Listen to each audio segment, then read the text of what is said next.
Mi hermano sabe leer las cartas. Antes hacía limpias y armonizaciones.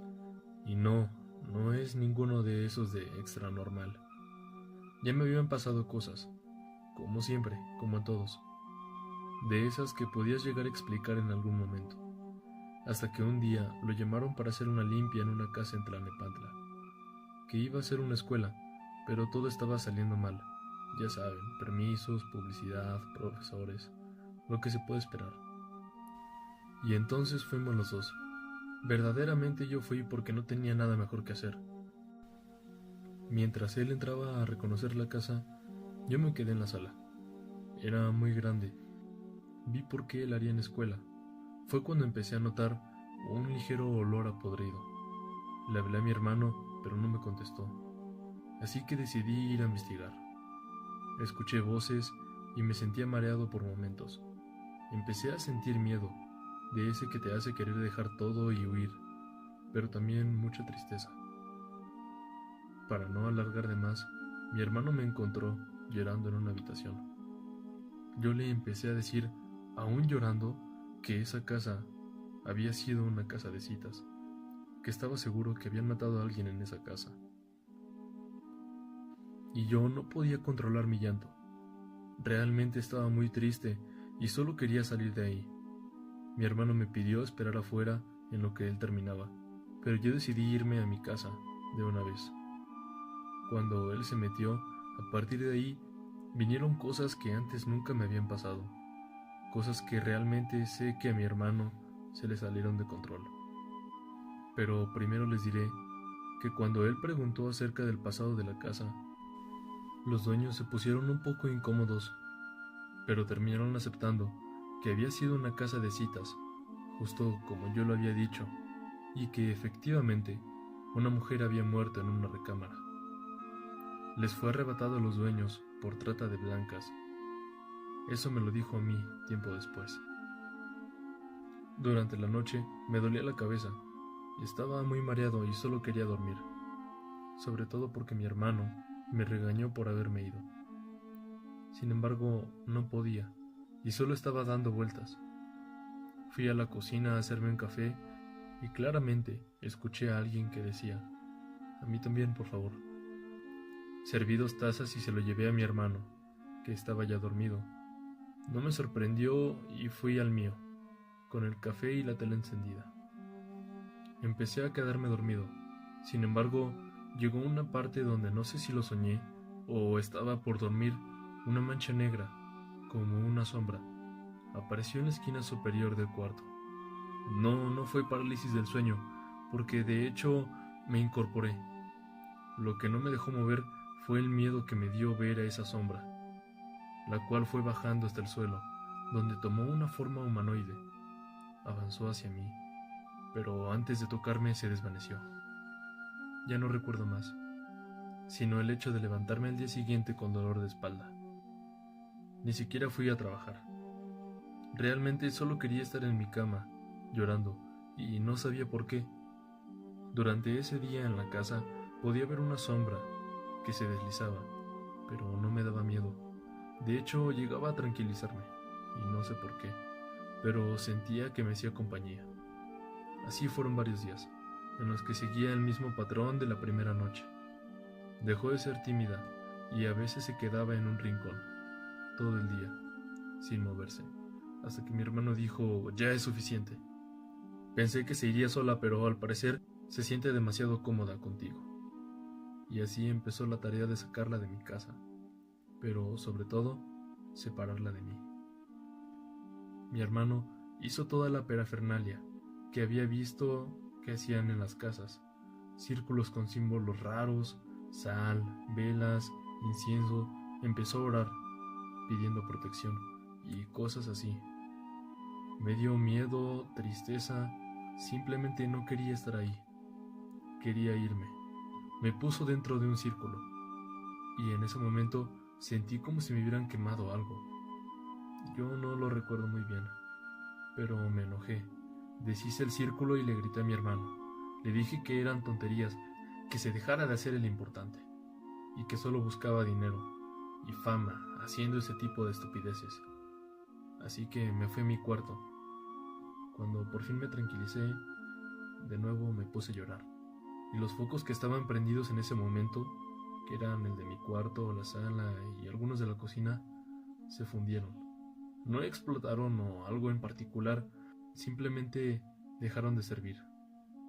Mi hermano empezó a tocar la puerta y decirme que no pasaba nada, pero que eso, que venía siguiéndome desde la casa, no era bueno, que tenía que expulsarlo o me iba a hacer daño.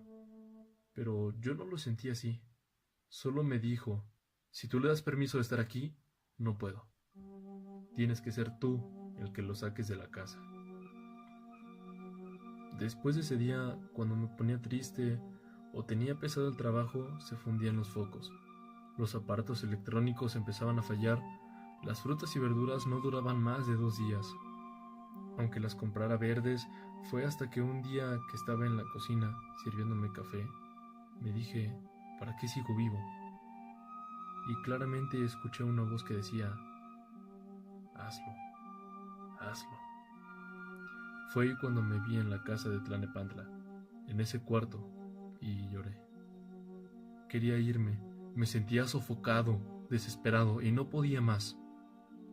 Mi hermano me encontró en la cocina, llorando, con un cuchillo en la mano y en una esquina. Ahí fue cuando le dije que lo hiciera, que hiciera lo que fuera necesario para que ya no pasaran estas cosas. No quería volverme a sentir así. Compramos un espejo grande. Esta vez no hubo inciensos, ni rezos, ni nada por el estilo, solo ese espejo y una tina con agua. Me senté enfrente del espejo que tenía unos símbolos, y ese día trajo a un conocido suyo, porque no podía él solo. Los dos empezaron a decir cosas y me dieron la instrucción de que nunca separara mi vista del espejo. Viera lo que viera, escuchara lo que escuchara, no debía dejar de hacerlo. Al principio no veía nada, ni lo sentía. De hecho, lo primero fueron sonidos, voces, eran gritos, amenazas. Atrás de mí empecé a ver sombras. No quise seguir viendo nada, y centré mi vista en mi playera, pero los gritos no cesaban. Quise llorar, pero escuché una voz que me ordenó no hacerlo. Oí claramente que se caía algo y se rompía. El pecho me oprimía. Sabía que tenía que tranquilizarme o me daría un ataque. Sentí una mano tocándome el brazo y calor. En verdad, mucho calor. Me ardía la piel, sobre todo de esa mano donde me estaba tocando. Los ruidos eran ya insoportables y cuando vi detrás de mí, por el espejo vi una sombra, perfectamente definida, con los ojos blancos, justo atrás de mí. Ya no soporté. Perdí el control, la sensación del ataque ya no lo pude contener y lloré. Realmente me puse a llorar desenfrenadamente. Traté de quitarme la mano que sentía del brazo y ya no pude respirar. Tiempo después me desmayé. Para cuando desperté, el amigo de mi hermano, que se llama Roberto, me dijo que la entidad se había metido al espejo y que mi hermano se había ido a enterrarlo. Me empezó a preguntar cómo me sentía. Al contrario de lo que yo pensaba, no me sentía tan bien, ni liberado, por así decirlo, sino más bien una mirada. Sentía que alguien me estaba mirando. No como antes, que sentía la necesidad de voltear a ver quién era, sino como una mirada que hacía querer esconderme. Roberto me tranquilizó, me dio un cuarzo y me dijo que no me separara de él. Cuando llegó mi hermano, nos dijo: no llegó al Cerro de la Estrella, ya que vivimos ahí cerca. Se rompió. Enterré los pedazos ahí en la cueva del diablo, pero no sé si haya salido bien. Esa noche volví a ver la sombra, en una esquina. No se movió, pero esta vez sí tuve una parálisis del sueño. Vi cómo empezaba a desvanecerse hasta la cabeza, que no se fue y se quedó ahí, flotando. Intenté gritar, pero fue cuando vi otra vez los ojos de la sombra. Lo sentía viéndome. Aunque solo eran manchas blancas, no me sentía ya en mi cuerpo, sino flotando. Tenía mucho miedo. Pensé en mi hermano, mis amigos y recordé los rezos que me habían enseñado mi abuela. Y eso hice. Empecé a rezar y a pedir que me dejara en paz. Me escuché rezar en voz alta y fue cuando grité a mi hermano que fuera. Mi hermano no pudo prender la luz porque se había fundido el foco. Solo me abrazó y pasamos juntos la noche en su auto. Al día siguiente mi hermano le habló a la abuela. A mí me daba mucha pena. Pensaba que se burlaría de mí y que me diría que estaba loco o algo así. Cuando llegó se quedó afuera de la casa y le dijo a mi hermano que lo que allí estaba era muy fuerte, que no lo iban a sacar de ahí tan fácil, más porque eso quería llevarme. Le habló a su hermana, mi tía abuela. Mientras ella llegaba, limpiamos la sala y entre ellos prepararon sus cosas. La abuela decía que era mejor que eso no supiera nada, porque podía ver a través de mí. Así que estuve todo el rato en la sala leyendo un libro hasta que terminaron y solo esperábamos a que llegara la tía. Mientras esperamos, se prendió la licuadora y el foco de la cocina. La abuela nos ordenó no hacer caso y hacer de cuenta que no pasaba nada. Para mí empezó a ser más difícil porque escuchaba voces, murmullos y tenía mucha ansiedad, al grado que, cuando la tía tocó la puerta, grité y brinqué.